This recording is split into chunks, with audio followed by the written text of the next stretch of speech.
sponsored by Squarespace. Hey guys, welcome back to my channel. So today I have another sundress planned out because I just really like sewing sundresses. And today I'm going to be making the dress that I've been seeing all over my Instagram feed this week. And the first time I saw this dress was actually like on a reel, I think, and it was made out of a white fabric. And it was so pretty that I took a bunch of screenshots of it and saved it for a project. And I went out and bought this fabric for it. But then it just so happens that this week I've been seeing that same exact dress but in a blue gingham, and I was like, it was just meant to be. I'm so excited about it. But it's this blue gingham dress and it has a really open back with just these little like ties in it. And it's like all tiered and ruffled, and it's just really, really pretty. And I actually found this pink fabric at Joann's before I had even planned on this dress, so I was just like, it's perfect, it's meant to be. And I bought 2 yards of this fabric, and I will link the same one that I bought from Joann's. But if you guys want to use a different fabric, the one I'm using today is a pretty lightweight linen. You can use, again, anything with a nice drape. You just wanted to have a little bit more structure for this one, for the sleeves, so we get like a nice poof, but still it should be just nice and flowy. And also for this dress, I have some trim that I got from Joann's a while ago, but this step is optional. You don't have to use it, and you can also just use like any trim that you like. But I will try to link this one if I can find it, and you're only gonna probably need like a yard of it, so not very much. And this dress is probably going to be a little bit more of an intermediate level, but because of the way that it's done with the open back, and I'm also going to make the skirt pretty adjustable, it should be really easy to like make it fit you guys and change it to different sizes because it is going to be like fairly adjustable. And now it's time to get working. One of the nice things about this fabric is because it does have all of these lines on it, it makes it really, really easy to cut out all of the ruffle layers for the skirt because they are just going to be a bunch of long rectangles. But when your fabric is printed like this, you do have to be careful that the lines of the fabric follow the lines of the weave, because if they don't, it can make things a little bit funky. So you will want to check that before you start just following the lines of the fabric.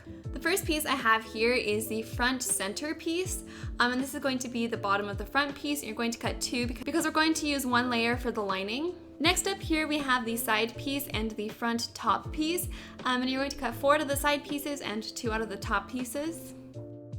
This here is the sleeve piece, and when you're cutting this piece out, you can go ahead and make either side symmetrical, but then you're going to want to fold your piece in half and cut one side so that it slopes slightly less, like I'm showing you guys here, and the side that is shorter is the one that goes towards the front.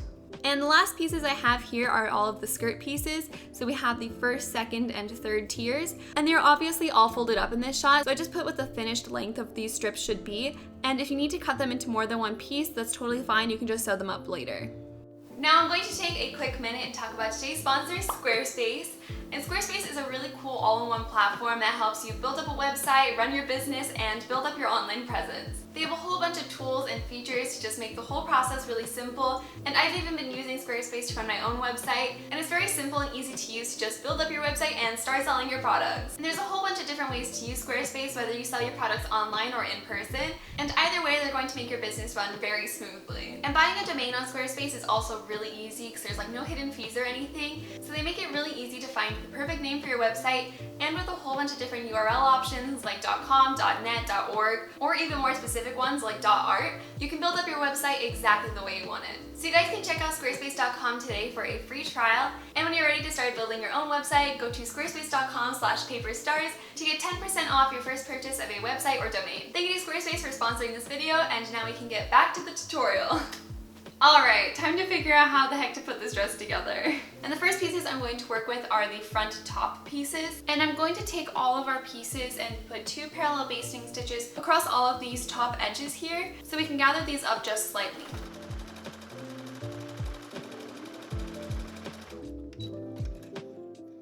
And I'm going to take all of our pieces and pull on 2 of the basting stitches on the same side of the fabric, just to gather this up a little bit. Just about that much. I'm going to shoot to make all of mine about 7.5 inches.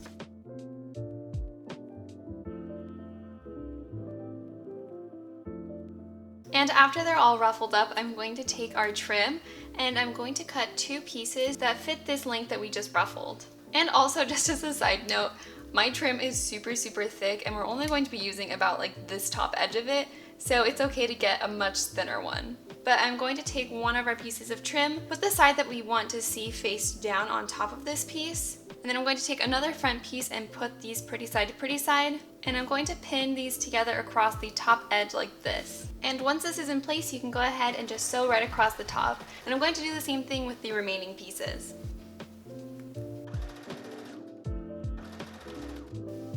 So cute!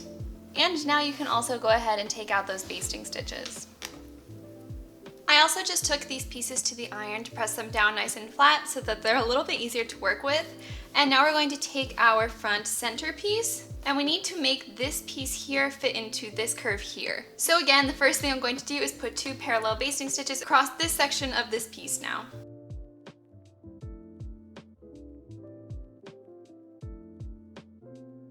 And now we can put these pieces pretty side to pretty side, and I'm going to pin the tops together first up here, because that is the most important part to line up.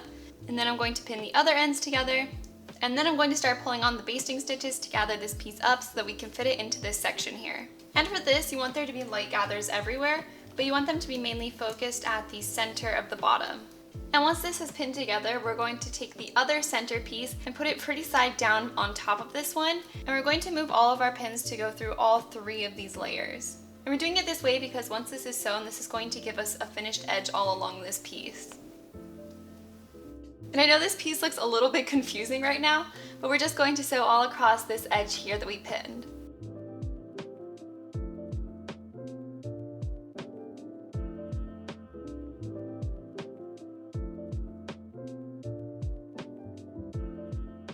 And now the bodice should be starting to take shape. Now we are going to work with the side pieces for just a minute. And I also cut out these 4 pieces of ribbon that are all 34 inches long. And I'm going to take one of them and I'm going to pin it 4 inches down from the top of this piece. And then I'm going to take another side piece and put this pretty side to pretty side. And then I'm just going to sew down this side here.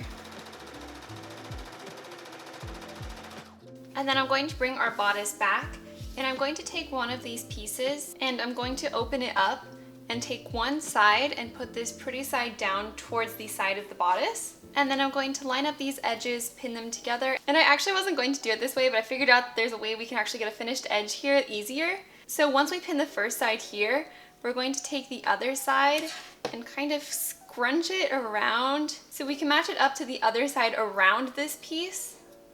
And it's kind of confusing, but you just have to guide it down like this.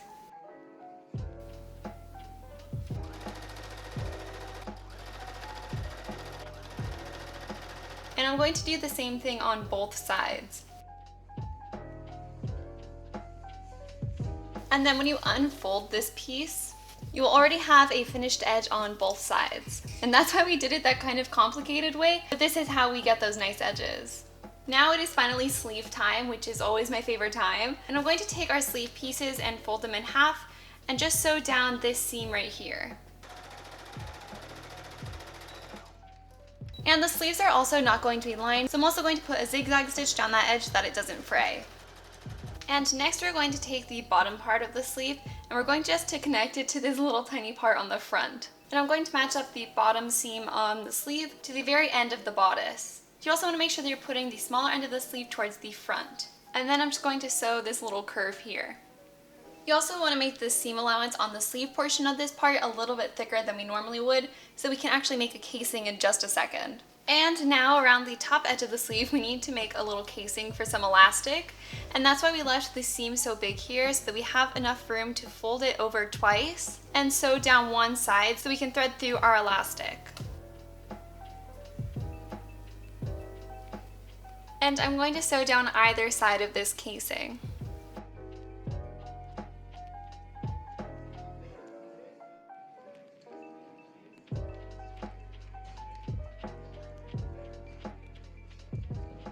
And now that we have our casing, we can take our elastic and cut a small piece. And I'm going to put a safety pin on one end of it. And then I'm going to guide it through our casing.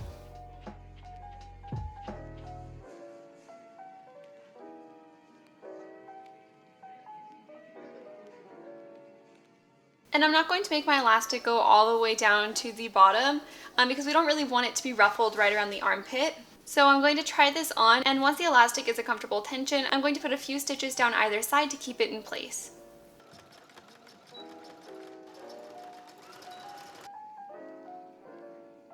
And now we need to finish up the bottom of the sleeve, and I'm going to take some more of our trim and cut out a piece that fits around the bottom edge of the sleeve. And I'm going to sew it together really quickly so that it is one big loop. And I'm going to put the trim pretty side to pretty side around the sleeve, and I'm going to sew around this edge.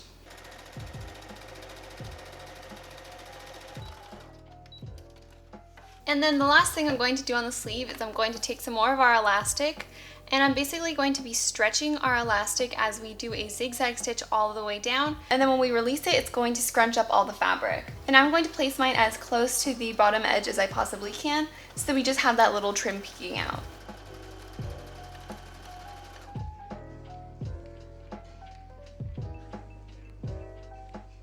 And now that we have our basically finished bodice, it's time to start putting together the skirt. And I'm going to work on the top tier first, so this is the shortest one, and I'm going to put this piece pretty side to pretty side and just sew down this edge.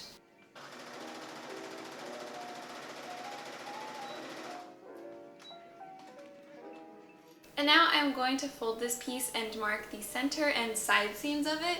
And putting the seam that we just sewed in the back, I'm going to put 2 parallel basting stitches across this front section of the skirt.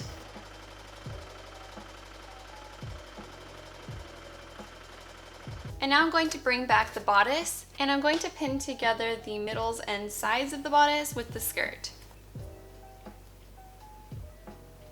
And now I'm going to pull on those basting stitches and gather them to fit with the bodice. And pin them together. And I'm going to sew this together across the bodice.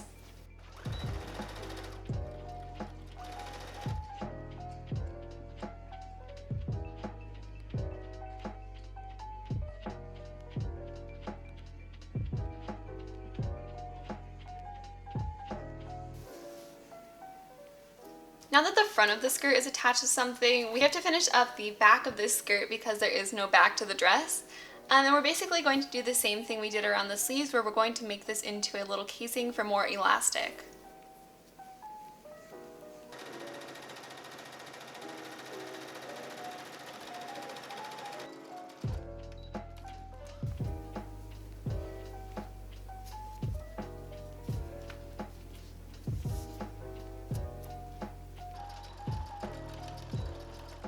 And that's the first tier of the dress. This is what your first layer should look like, and now we're going to assemble the next layer, and it's basically the same exact process for the rest of the layers, because we're just going to keep ruffling the top edge to fit into the last layer, sew those together, and then attach the next one, and so on. So I'm going to take all of these pieces and sew them together to make one big loop, and then I'm going to put 2 parallel basting stitches across the top edge, mark it into 4 different quadrants so that we can make these even, and then attach it to the first layer we sewed, ruffle it all up and pin it together, and then sew across the edge. And like I said, I'm going to repeat that one more time for the last layer too. And you're also going to want to be zigzagging down those edges too so that it doesn't fray too much.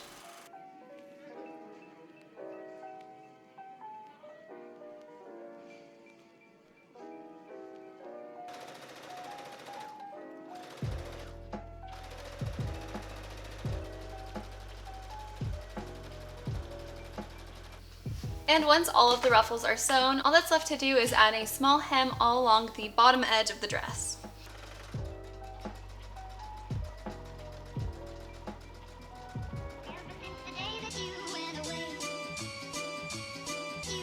And now it is time for the big reveal!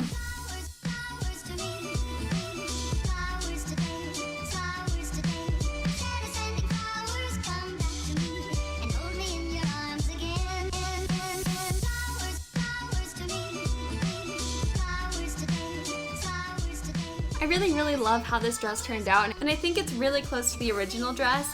You guys know I love a good gingham number, and this one is definitely delivering on that. Yes, I do look like a tablecloth, but who says that's a bad thing? Maybe that's what I'm going for. I also don't do like little trims and stuff enough because I really like the extra detailing it gave on the top and the sleeves. And I think that the design of this dress is just super pretty. If you guys give this tutorial a try, please send me a picture on Instagram. I love seeing your guys' creations. And if you need any help on the pattern making process, I have a video on my tips for adjusting my patterns you guys can check out. Other than that, I post videos every Friday, so I hope to see you guys there. And I will see you guys next time. Bye!